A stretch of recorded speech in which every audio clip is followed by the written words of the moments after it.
Pyramid scheme, multi-level marketing scheme. What are these things? Okay, it's basically from the top down. You're having somebody control information and resources in a deceptive way to trick you into bringing more people into the fold. And it percolates outwards. So let's give an example that makes it more easy to understand, and then we can see why this is important. Say you're selling a health supplement, and the health supplement's a little overpriced and doesn't really do anything. But you go online and there's all these videos about how it increases this statistical amount of resources for your blood to use to maximize vitamin absorption. And technically it's true, but it doesn't really amount to anything. But you got the video and you can sell people on it, and they buy it, and then they don't really want it anymore, so they don't buy it again. But you're selling it. So what happens with these marketing schemes, it's like there's these Pampered Chef did it, Avon did it. There would be a whole group of materials that you would be convinced to buy by someone else in the multi-level marketing scheme. And then you move those materials. And if you move them enough of those materials in a certain amount of time, you get to graduate to the next level of the marketing scheme. And that's bringing people in and hoodwinking them into selling all those materials. And then the next level is managing the people who bring the people in that they hoodwink into selling these crap products to consumers who don't want them, and on up the chain. Now, the reason they're not always illegal is because some of these business models actually feature products that aren't necessarily bad for you, that actually do work for you. So what happens then is you have a burgeoning business which grows around a product that people like. It wouldn't be a multi-level marketing scheme for the Coca-Cola salesman in the late 1800s. It's a product everybody liked, even though they did likely market it as a health supplement when it wasn't. It was a product for a fair price people liked, that grew popular organically, and then you have this juggernaut of a corporation. Now today, there's a lot of subtle propaganda around soft drinks, and especially in places like Utah where coffee and tea are wrong, but soda's not. That's very effective because that's like their one vice. I mean, there's a fellow who did a YouTube report recently on a guy who drinks like 200 ounces of soda a day. It's terrible for you. But there is marketing aimed toward that. That's a different thing than multi-level marketing, even though there are multiple levels in the business organization that is being marketed. So that's why people get confused. That's one of the reasons they're able to be tricked. What tends to happen with a multi-level marketing scheme is the product or the services or the investment scheme or the assets that are being sold really don't have any value. The real value is in the people who buy the product to sell. So you spend $3,000 on this stupid drink that is supposed to increase the iron absorption in your blood, and it does by like 0.0000000000001%, and it doesn't do anything for anybody. But you can make the numbers confess to anything if you torture them long enough. That's how statistics works. They focus on something. I mean, it's something as negligible as that, but you're selling it. You buy these $3,000 worth of this drink, and you're selling it because you believe in it. You tried it. It doesn't taste bad anyway. It's way overpriced. It's not doing anybody any good. You're actually the economy because you believe that if you keep selling it at a certain rate, you can move up to the next level where you don't have to spend so much. And at the beginning of a multi-level marketing scheme, you can actually, if you're lying other people, you're deceiving other people into getting into the same trap you're in, you actually can rise up the chain. But the way you rise, the reason you've risen up that chain is because you've lied and cheated people that you're representing yourself as a friend to. So you're like, hey, I found this great thing. I can make some more money real easy. And, you know, I signed up. I paid $3,000. I sold it in a month. I just have to make 10 sales like that. Not that hard. And then I'm up a level, and you can do it too, right? Then you got all this product you can't sell because nobody wants it because it isn't any good. So you'll see this happening. I've had people try to sell me on multi-level marketing schemes no less than 3 times in the last 15 years. And I'm going somewhere with this. You're probably not going to expect where I am going with it, but I am going somewhere. The first one, I was in Fort Collins, and some fella I worked with at a call center, a little old fella with a mustache, nice fella, but he must not have been too bright. He thought I could come with him because I think the multi-level marketer told him to bring somebody, and they figured call center folks, which were mostly working out of halfway houses and the like, would probably be amenable to some sort of MLM scheme. They would buy the pitch, you see. They'd be tricked. They'd be easy to trick. So he brings me, we go to a restaurant, the fella starts in the pitch, and I immediately recognized, oh, this is like Amway. Same thing. You know, I was like, okay, I see what this is. And I said, nah, dude, this isn't legit. You should leave. This is a multi-level marketing scheme. The guy was flabbergasted, but that's what he's doing. Another time, somebody cold reached out, and he said, you'd be a perfect fit for this opportunity. I'd really like to get you involved in this opportunity. Meet me at this Subway at 11 a.m., and we'll talk about this opportunity, which I think you'd be a perfect fit for because you've got these sales abilities and all this. I'm like, well, what is the job? He's like, when you meet me, we'll talk about it. I was like, I'd really like to know what it is before we get there. Just trust me, it's a long thing, and I want to be there. I was like, all right, give him the benefit of the doubt. I get to the Subway. It's a multi-level marketing pitch that's not even selling anything. It's just selling me on selling other people because this poor rube got tricked into it. So I said, fella, you're in a pyramid scheme. Now, that's the second time. The third time I got the speech was a gal selling this. What was she selling? It was LifeVantage is what it was. And it's a multi-level marketing scheme based around a health supplement company that just produces, they're nothing burgers. They don't really do anything. They do such little, they technically do good on paper for legal reasons that can be statistically demonstrated, but it doesn't really do anything. And she had I think $500 left of a $3,000 purchase on this stuff she was selling. I saw it for what it is. We were on a date. She comes into the pyramid scheme pitch, and I let her talk through it, and then I tell her, listen, that was great, but you're in a multi-level marketing scheme. That's a pyramid scheme. And you got 500 left. Tell you what, I will buy you out if you'll get out of this. And it pissed her off. And I learned a life lesson. It's easier to trick people than convince them they've been tricked. Okay?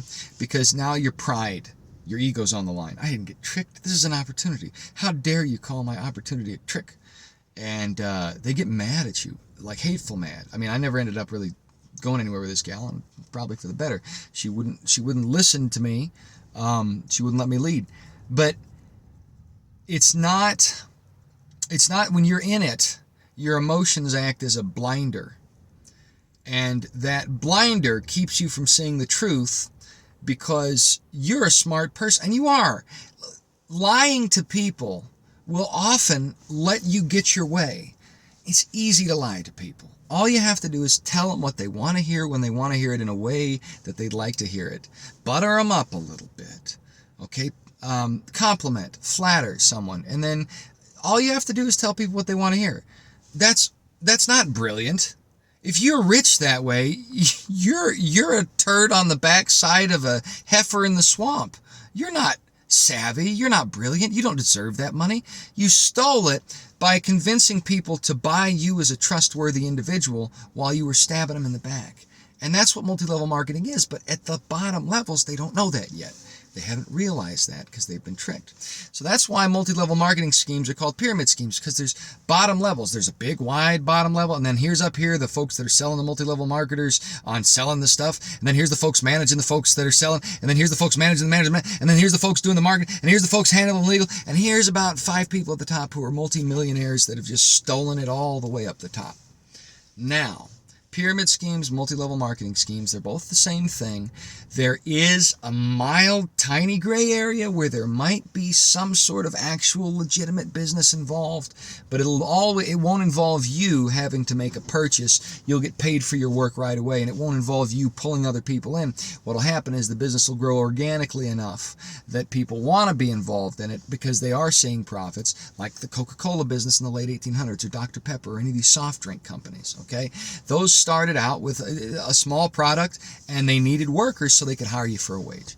So there's this clear difference there where with these multi-level marketing schemes, they make you invest. So a pyramid scheme, a multi-level marketing scheme, they're the same thing. The Ponzi scheme, the original Ponzi scheme was a financial scheme where he was getting people to invest.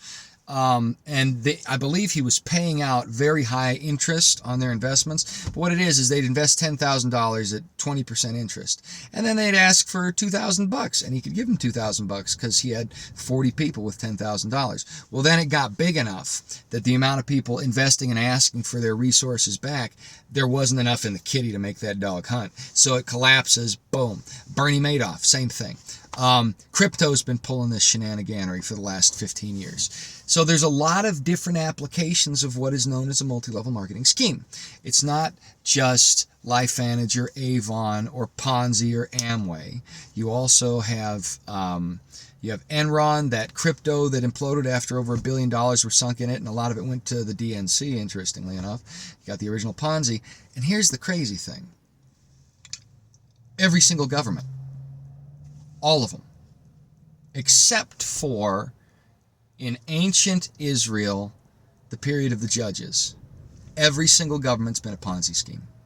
Every single one. You just got to think about it. It goes all the way back to the garden, actually, the Garden of Eden, if you really think about it. You just have to think about the structure, how it works, how it maintains its economic momentum, and whether or not there's anything there. Fiat currency is like selling, you invest with us, you get 20% interest. Everybody invests. All right, they're getting paid out, but there's no value. And there's more people that are invested that have money on paper than there are actual resources. That's one of the reasons you have the 2008 financial collapse. So our government made it legal through Fannie Mae and Freddie Mac to approve subprime loans. We should know this by now. It's 2025. So basically, you're making $1,000 a month and you owe alimony and you're approved for a loan. And then they're selling the debt between different banks. But the person who's approved for that loan will never be able to pay it off. So the bank selling the debt of that person to another bank as though it's a real asset is selling a nothing burger. He's selling a bill of goods because that guy's never going to be able to pay it off. Well, eventually this reaches an event horizon where they have to start going and collecting, and they can't. So it's changing interest rates. People are getting foreclosed. The housing market crashes. Okay, that was a government-enabled Ponzi scheme that blew a bubble. Now, technically, bubbles being blown aren't necessarily the exact one-for-one comparison of a Ponzi scheme. But the reason I'm characterizing that way is to help people understand the bill of goods we've been sold in the modern world and what we can do about it. Now, first and foremost, illegal stuff's off the table. Sure, the game's rigged. It's the only game in town. You do what you can with what you have where you are. Okay. But when you recognize what you're dealing with, you can help extract yourself from the investment you don't realize you've made. So the government looks at human beings as the product of their Ponzi scheme. So a human being in the United States is worth between $1 and $2 million over the course of their life. Let me break that down for you. $20,000 a year is less than $2,000 a month. You could work less than 40 hours a week and make about 20 grand a year at a gas station your whole life from the age of 18. 20,000 a year over 5 years is 100,000. 5 times 10 is 50. That's $1 million. So if you worked from 18 to 68 at a gas station, only making $20,000 a year every year of your life, you have generated $1 million in revenue. So that's why it's $1 to $2 million, because the vast majority of people fall into this. It might be $2 to $4 million now with inflation. When I encountered this data, it was over a decade ago. But basically, the vast majority of people fall into a range, okay? That the 99% against the 1%, you heard all that. So we're human chattel. We're like a cow is worth X amount of dollars. Well, a human is worth $1 to $2 million, $2 to $4 million, right in that range. This is also part and parcel to the immigration crisis. It's like we're bringing in a herd of cattle from another country with a bunch of diseases. We're kind of stealing them, and they're making the other cattle sick, but they're cheaper to feed. Okay, so it's very cynical. They're cheaper to feed and they keep us in power. It might even be equitable to switching from one kind of livestock to another, but I don't want people to get off in the high grass on race comparisons. Basically, we're being phased out for a class that would traditionally be below but is cheaper to maintain. It's like the managers above the people selling Avon are getting phased out so that they can cut out that cost. It's like they're screwing the middle level of the market, if you will. But each of the people who are brought in represent a certain amount of money and resources. And if they can be controlled, then the assets of the government based in the people, who are the only thing that's... Buildings don't build themselves. Technology doesn't invent itself. Culture doesn't make itself. Music doesn't write itself. Comedy doesn't write itself. Art doesn't paint itself. People do all that stuff. All value is interpreted from the natural elements and derived from the natural elements and expanded from the natural elements by human beings, okay? So a great meter of a country's real wealth is its people if they're managed properly. China's not doing so well at managing, are they? Okay? So the idea of corrupt people who are living the Ponzi scheme dream is to maximize their own personal wealth at the expense of those around them. So bureaucrats have climbed up a tier in the multi-level marketing scheme, which is government. And they're getting theirs by screwing the little guy on the sly, by making the little guy think they're getting helped out. Just like a multi-level marketer makes you think you're in on this great deal. If you spend $3,000 on this crap LifeVantage product, you're going to do wonderful. And there's so many other, there's conferences, they're pepping people up like church camp when you were a kid. It feels real. There's smart people around you. All right. You're getting sold a bill of goods and you're getting screwed. The best way to do this for the corrupt bureaucrats is for them to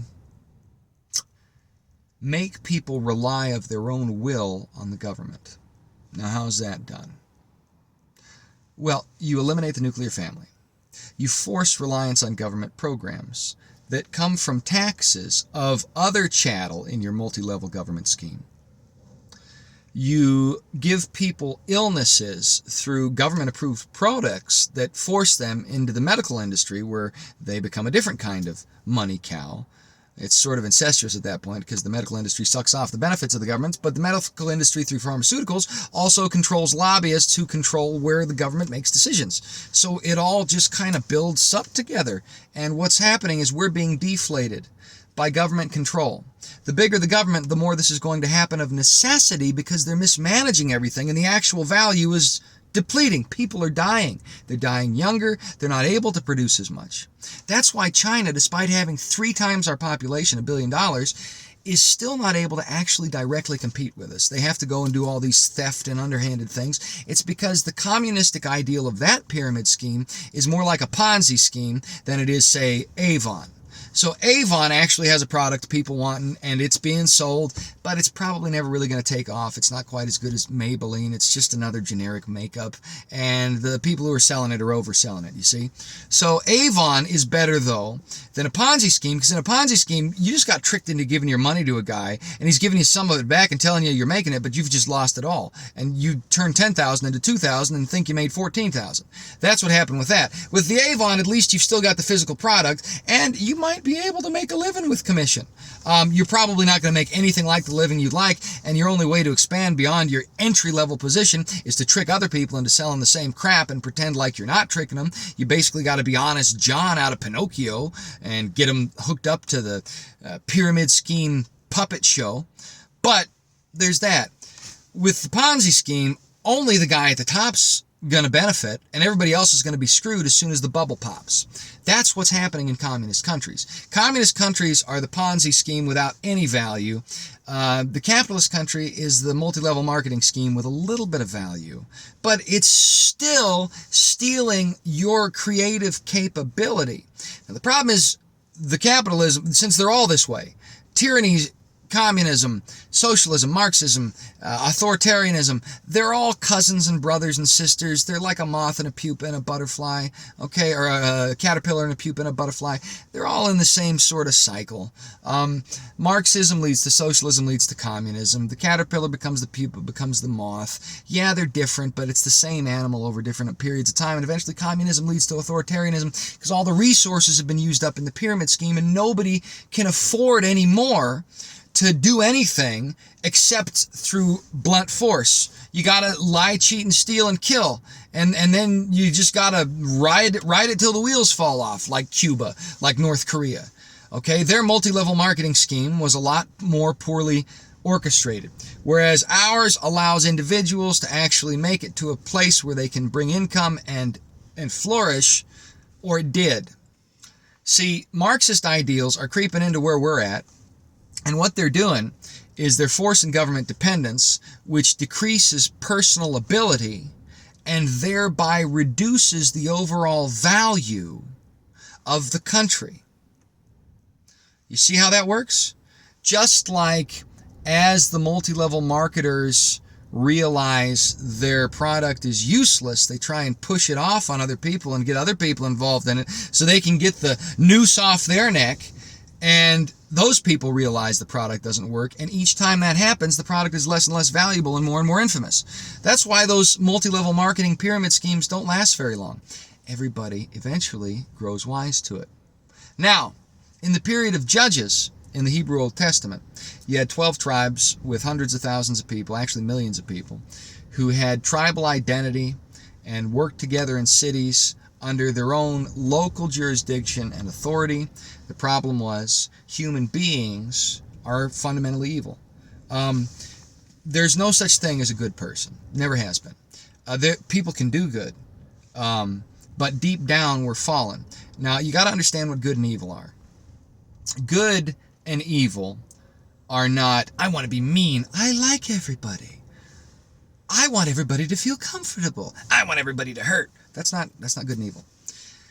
You are designed not to die. The original design of human beings is not one that includes death, but we have death.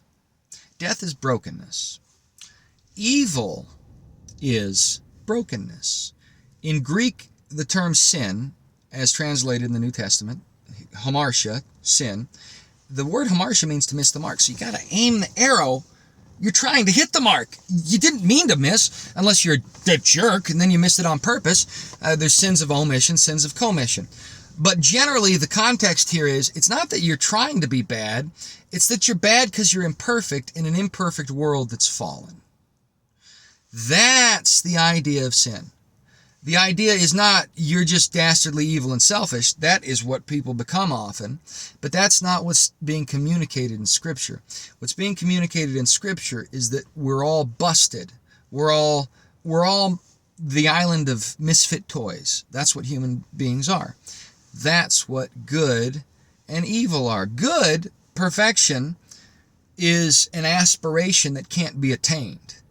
It's a thing that exists, and the fact that we know about it is proof of its existence, because we're all broken. We shouldn't know about it, but we do.